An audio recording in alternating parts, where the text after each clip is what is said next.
Hi, everyone, and welcome to another episode of The Girl with an Accent. Hi, welcome. This is Julissa.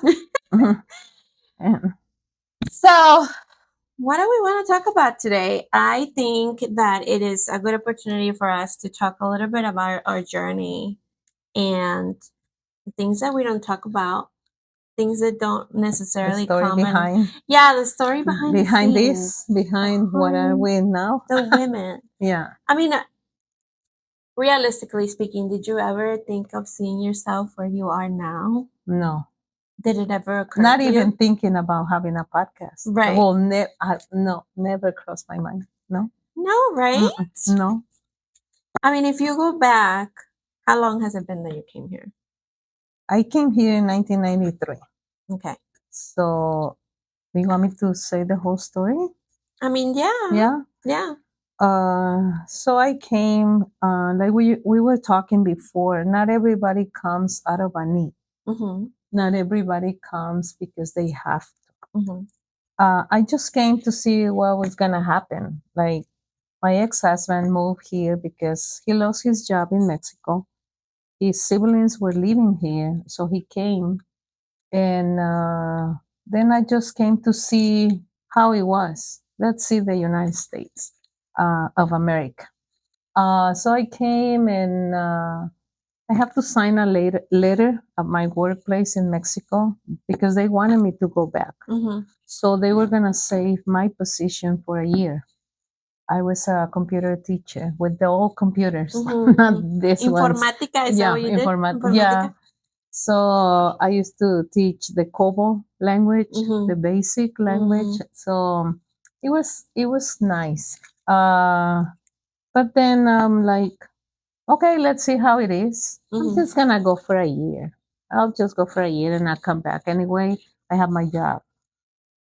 I came here and you don't think how it's gonna change your life. And I come here, my daughter is 18 months. Mhm. So we were living with his sister.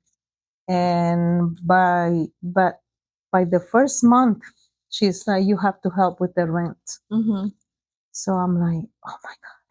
So we have to look for a job. I thought it was gonna be more like, oh, he's installed already. He's paying rent. No, so it was hard. So I started looking for those places that they give you jobs per day.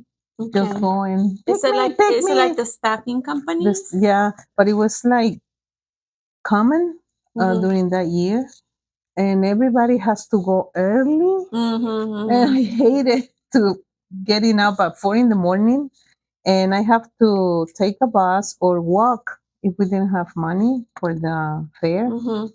And so you will go, and if you're lucky enough, you will get picked Mm-hmm. to go and work. Mm-hmm. So nobody knows you. Some people have more experience, they know the system, and you are like, I'm lost. Like the ugly duckling when he can find the mom. Mm-hmm.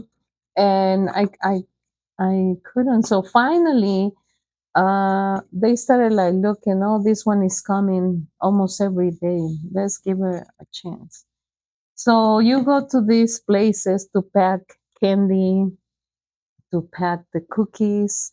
I even went to, I'm not gonna make any commercials, but I went to a factory, they call it, or I don't know what it was, but they made the cookies for one store.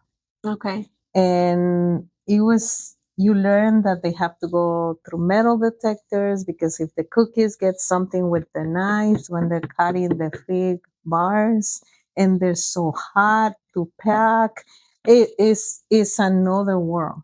I was a teacher, I never worked with my hands.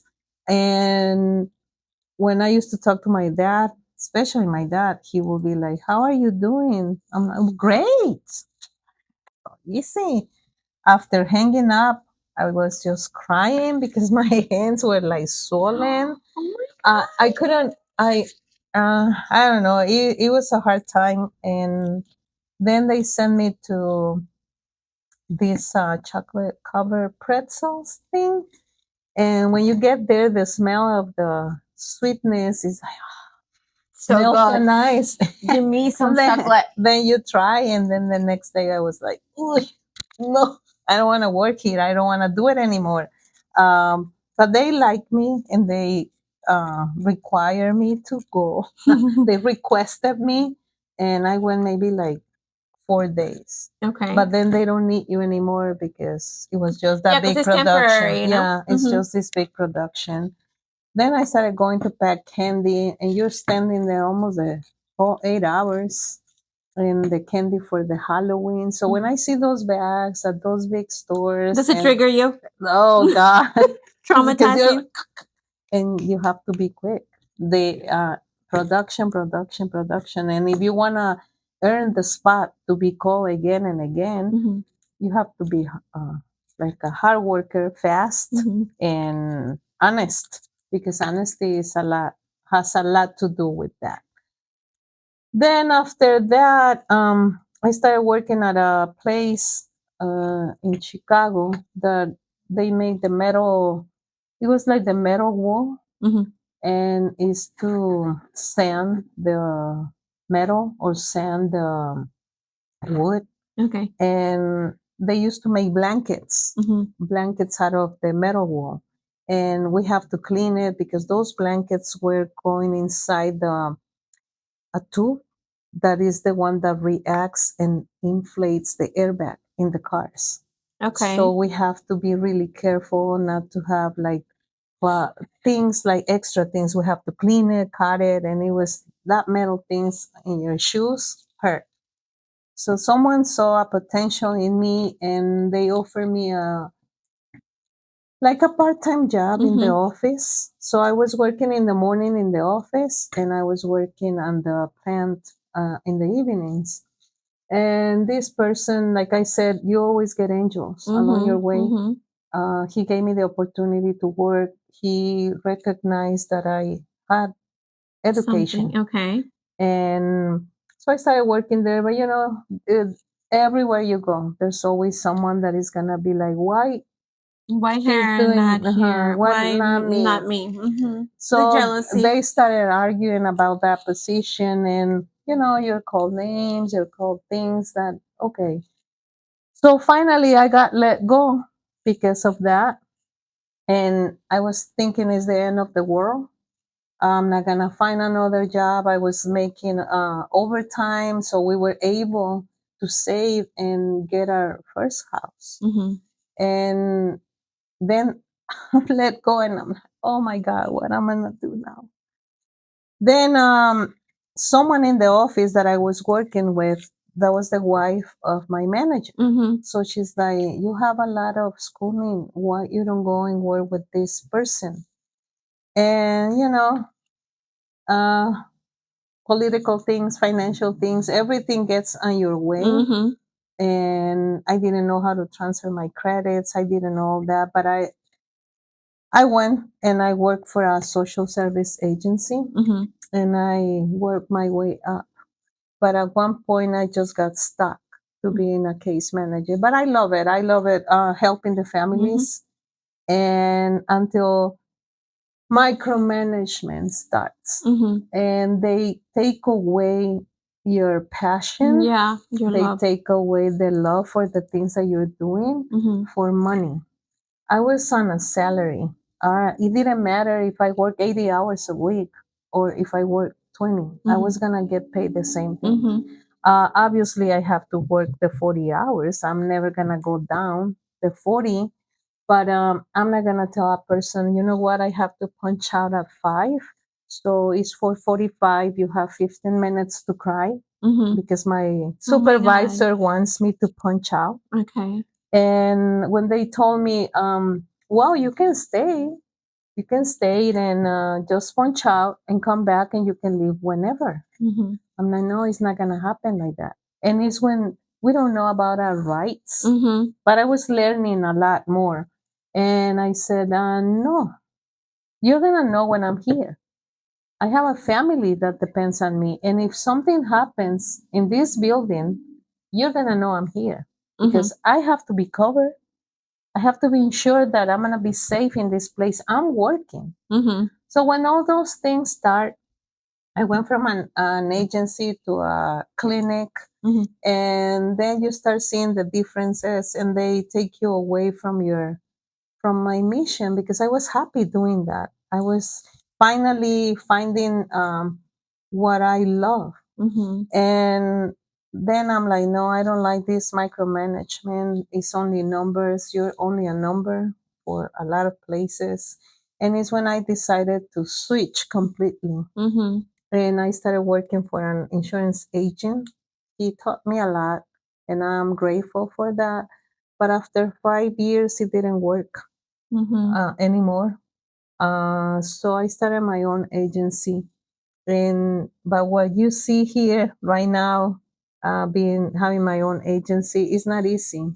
You have to wear so many hats. Yes. You have to fill so many roles, and so now I'm trying to do my best, manage my time better, and you have to keep growing. I have to continue with trainings, taking classes, because you want to offer the best. So I can give you that story. It was short, Mhm. but it took It was almost years. It was years of over in the 20 making. something years. Yes. Yeah.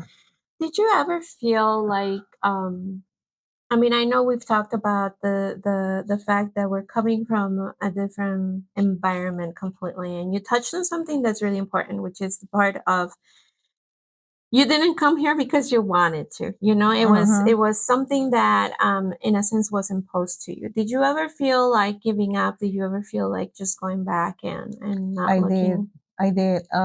When laws and all that keeps changing, I got to the point that I said, I'm tired of this. Mm-hmm. I'm tired of feeling like persecuted. Mm-hmm. Um, Not that I did, but it was like I didn't have the complete freedom. Mm-hmm. You have a work permit, Mm-hmm. but you're like in the golden cage. Yeah. You can work and you can open an account and you can do a lot of But things, there's limitations to it. but you can travel. You can Mm-hmm. go and see your family. Mm-hmm. And it was nice, but at the same time, it was sad for me because I couldn't go when my father died. Mm. And it's something that is always gonna be a pain for Mm-hmm. me, but I have to let go, and I understand. And he knew, and he told me not to go, but I was ready to say, I'm leaving. I Yeah. don't care. My father is more important than a house, that Mm-hmm. money, that this country. That was one time. The second time, I was prepared because my oldest was born in Mexico. Mm-hmm. My second and my third were born here. So it's different opportunities. Mm-hmm. And I have to put myself a deadline. If by this time doesn't happen, this doesn't happen, I'm going back because I'm not gonna take the opportunities away from my daughter. Mm-hmm. Mm-hmm. The other two can come back and forth and they can do whatever. Right. But I have to worry about the one that is not gonna have the same opportunities. Yeah. Thank God everything worked out, and we stay. She went to school here. She has the same rights Mm-hmm. as her As the rest brother of and them. sister. So, but those were the main events that wanted me to leave. Like Mm. I'm done. You're done I'm with done. that. Yeah, Right. it's bittersweet because you create a home. You have your roots Mm-hmm. starting to grow here, and we are always like, In the should I limbo, jump? Should I here and jump? there, here and there. Yeah.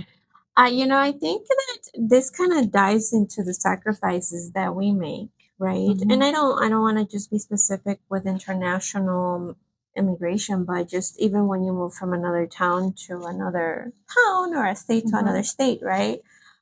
There's a lot of changes and sacrifices that you have to put into it because um, what I want to focus is on the fact that there's things that we undergo. Like you said, you used to talk to your dad and everything was fine.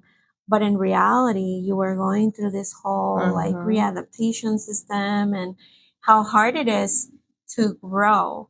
Yeah. And I think it's important to share that with community because a lot of the times we don't know how relatable it is to be stuck in a position where you're at a job and that's all you have. because we don't have that many opportunities, or we don't have the Yeah, we don't knowledge. know. And that leads you to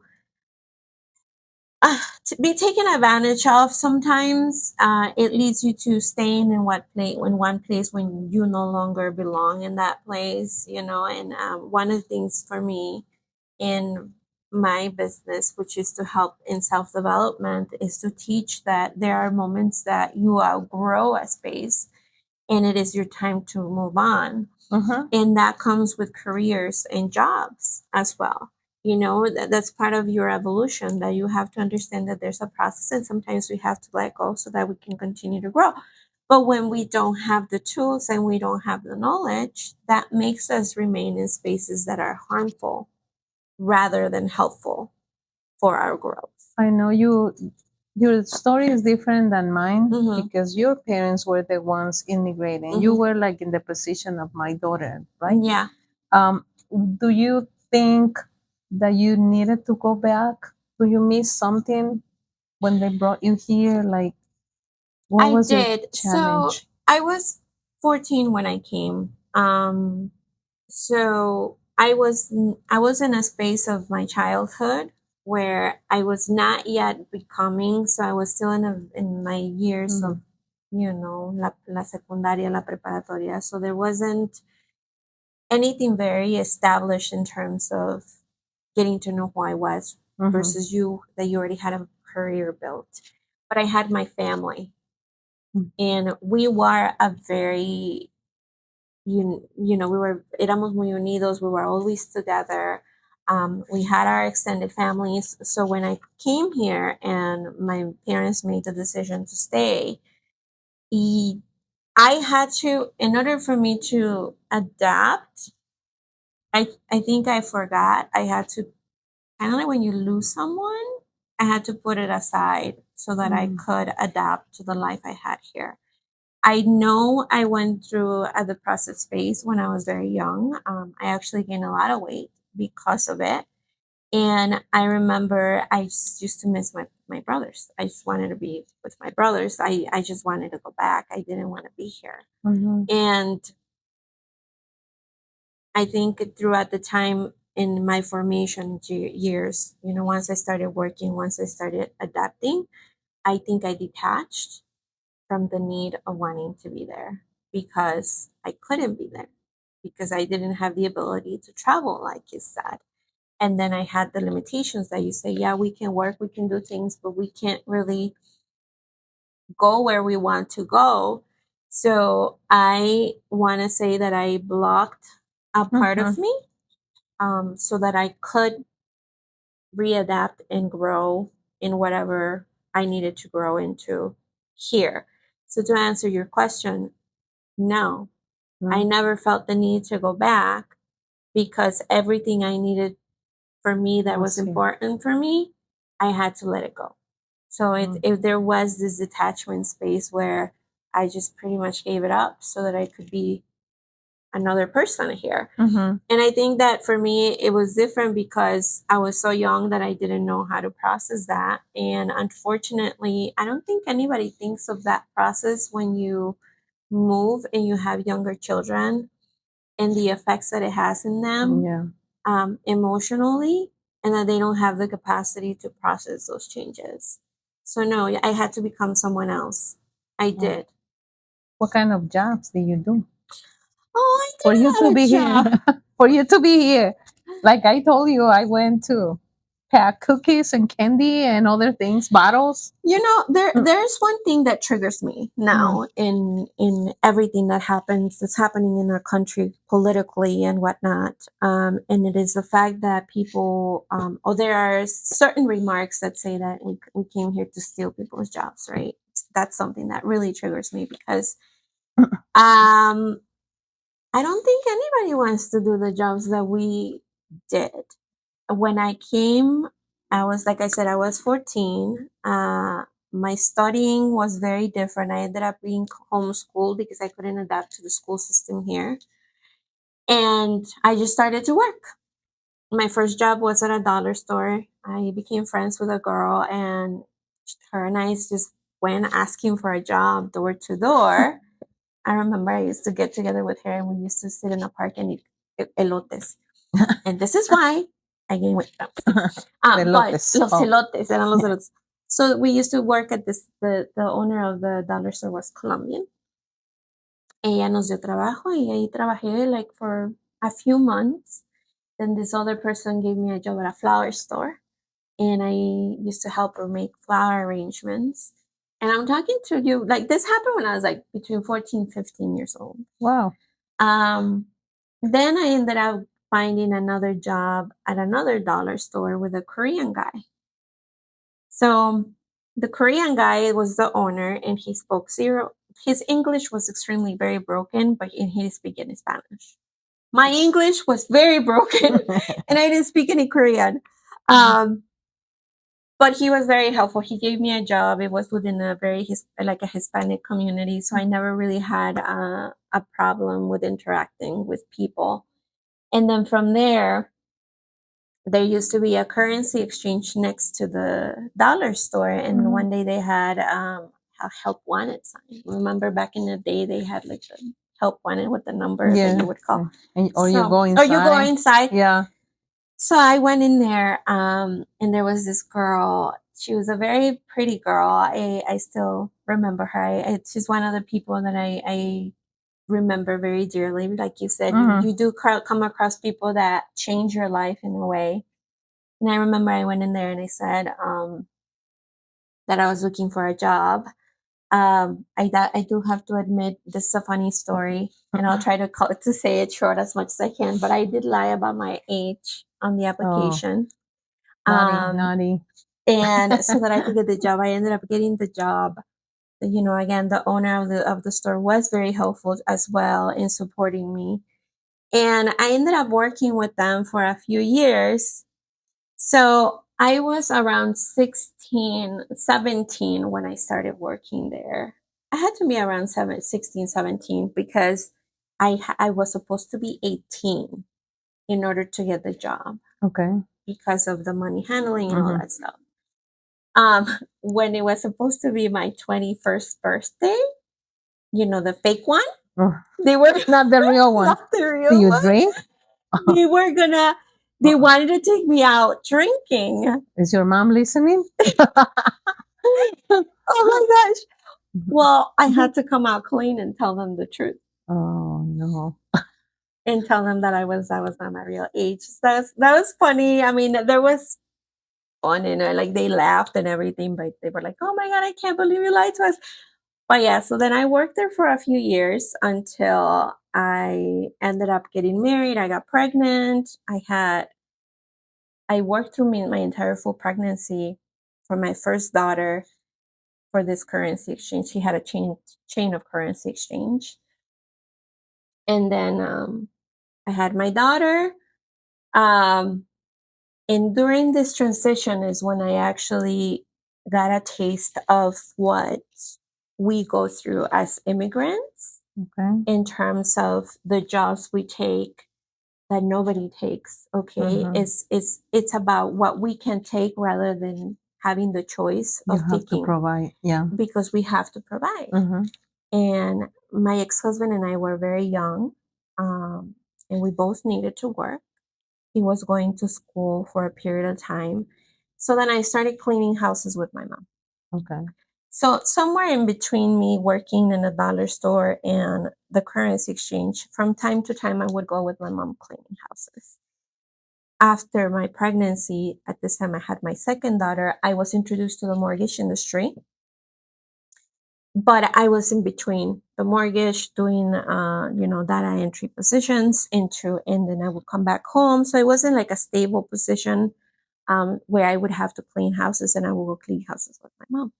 And I remember vividly, I experienced some things that if people out there really think that we're here to steal their jobs, is like I was telling you earlier, I don't think anybody wants to scrub someone else's bathroom on their knees. And like I experienced things like that. I experienced having to go clean a house, and it was disgustingly terrible. It was my mom and I. And again, I remember my mom, she was always so resilient. And I remember she stood and by the door. and we were both looking, and it was one of those times that you're like, you don't even know what to do. And we had 3 hours to clean this place. Oh, they time you? Yeah, I they didn't time you. know that. You go for a specific amount of time, and we were making $9 an hour. Oh, wow. So, I mean, I'm not gonna make it like sound like too long, but just so you get an idea, like the table and in this apartment, it was filled with dishes, and the dishes looked yellow Oh. of how long they had been sitting there. There was a bed. And Someone was living there? Yes. Oh, wow. At the bottom of the bed, it was like clusters of like mud, but it was just dirt that had accumulated there over the course of the time that these people were living there. So they just live there and They never just clean? never cleaned. Oh, The wow. bathroom, oh my God, I can't even tell you the bathroom. Oh, no. So I remember my mom was looking around, and she would take, sometimes she would do the hardest things and she would let me do the rest, right? And this is why I'm traumatized about cleaning. You know, we were talking about how I don't like to clean. Yeah. This is the reason why Yeah. I was traumatized. So she was like, there was no worse. Everywhere that you looked at, and then you looked at the sink, and the dishes were like piled up like in a tower, and they were stuck one to the other. I can't even. It was the most horrific experience I've ever had, and we had to do it. So you did it, you cleaned, and then cleaned. what happened after? Like, I got out of there throwing up. okay. I got to my house, and I told my husband I'm never going back. I had a fever that night. I got really sick. Later on, I found that I was pregnant with my son Nathan, but I think that was my breaking point. That was my. It is inconceivable that we have to take these kinds of jobs. Yeah. And my parents were like, well, this is what we can get. Like, it was more of like, this is what You we have no can do. We choice. have no choice. There was no other choice. And from then, I started to take a little bit more appreciation because my parents did do a lot for me to get an education and to do something with myself. Eventually, I ended up landing a job that was much more stable within the mortgage industry for a broker. And then from then on, I was able to find a job for JP Morgan where I worked for 10 years. And that is how I built my career within the finance industry. But then I think we appreciate all we have now. Yeah. Because all the steps that we have to go through, Mhm. like, and I've been telling my kids this for the longest time. Would I do the same? Yeah, maybe.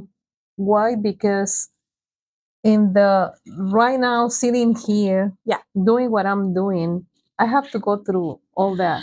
Yeah, it's then we dive into the topics of like what is our purpose in this world, right? And I think that like you said, if there was anything in my life, like because we can go into too many topics, work, personal experiences and whatnot, I think we had to go through every single aspect of it Yes. to be to where we're sitting now and understanding why we're here and what our purpose is now that we navigated through all of that, right? Because if there's anything, this is why I'm big on, if there's anything I can teach someone that will prevent them from living through that experience that I went through. Because, I mean, the saddest part about it is a lot of people still do that. Yeah. And before I gotta say, when that happened, and that I was for one company, cleaning company, and then there was a need because I couldn't find a job before I got into the banking industry. I ended up applying for another cleaning company, and this was like more of an established company.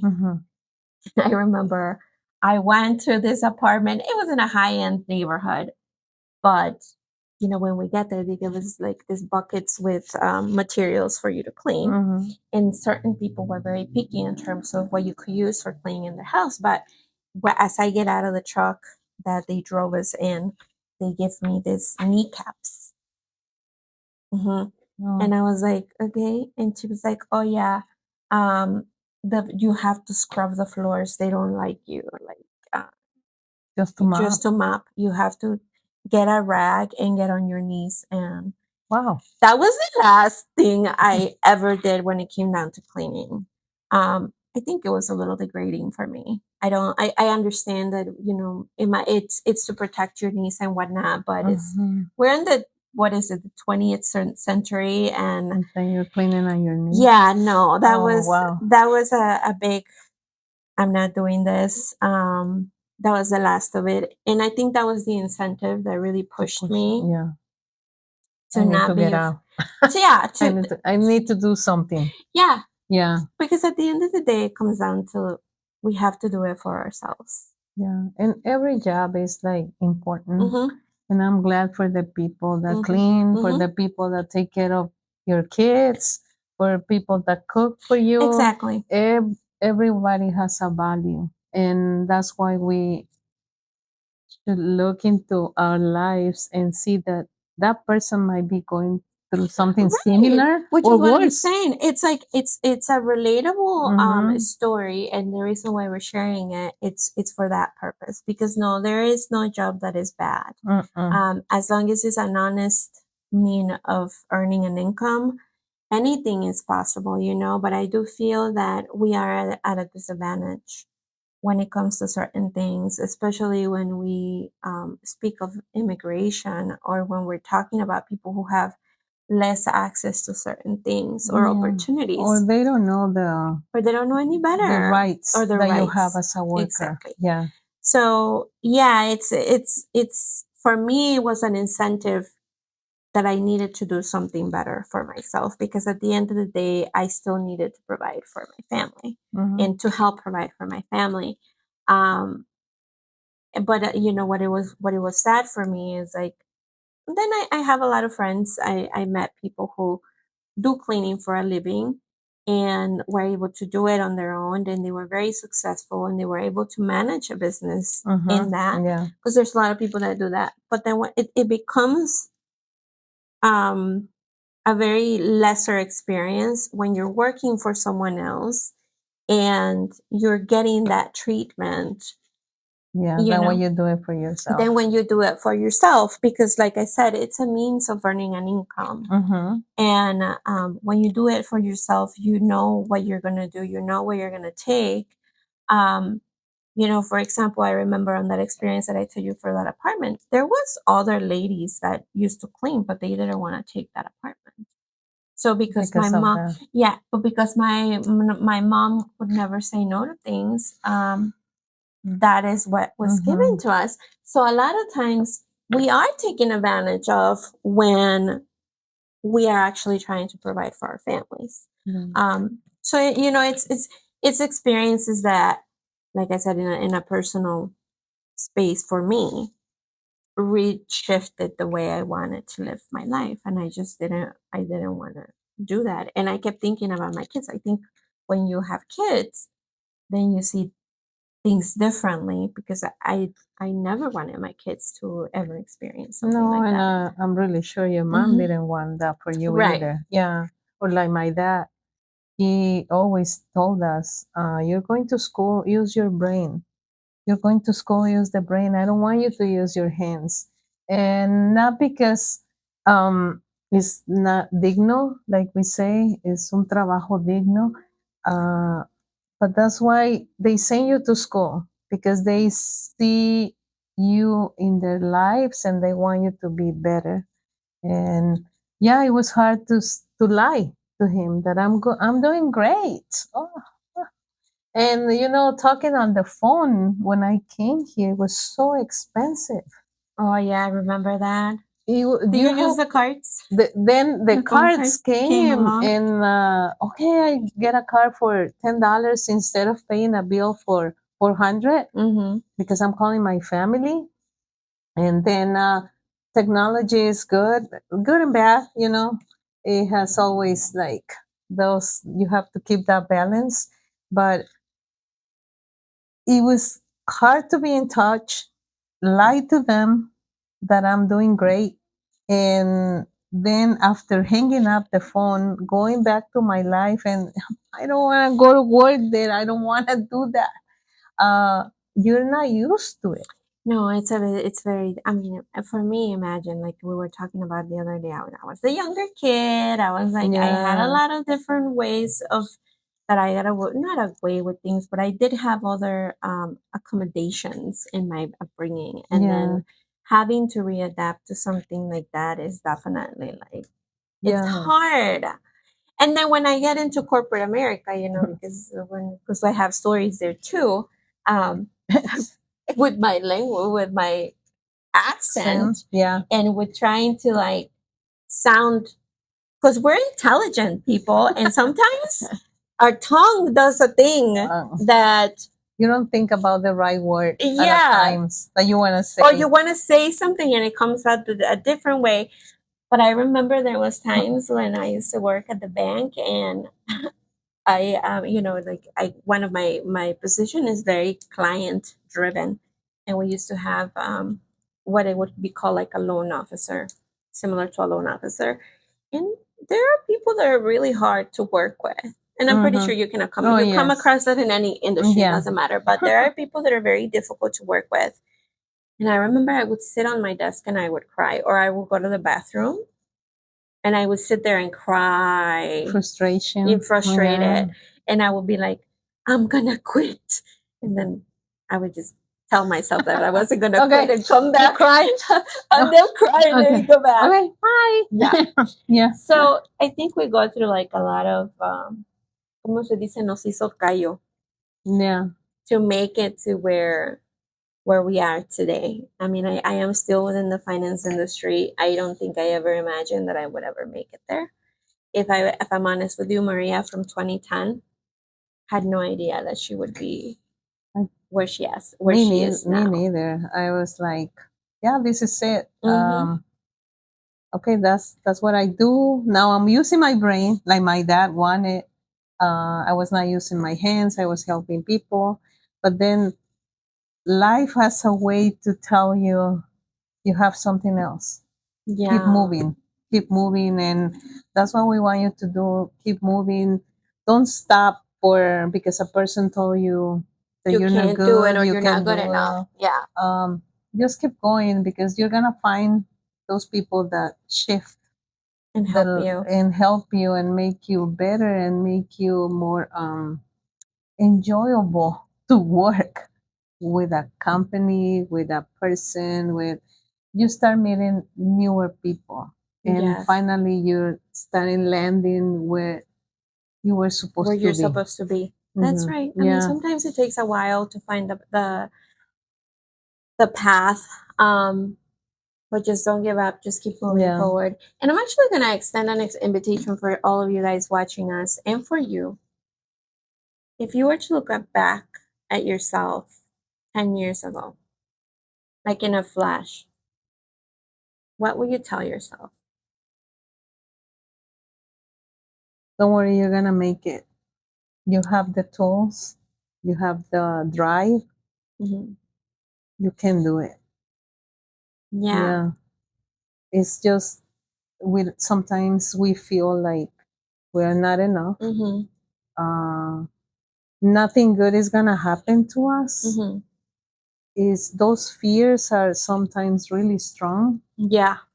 And they keep you, like they hold you from doing things. I was so afraid to talk to people, and maybe sometimes I am still afraid to talk to people, but I have to overcome that fear. Yeah. Because while we're working, the field that I work, you just have to You have talk. to, because you have to talk. You have to It's talk. relations. And I will say that you're gonna make it. You're gonna be okay.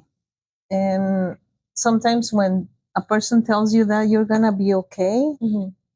you don't believe it.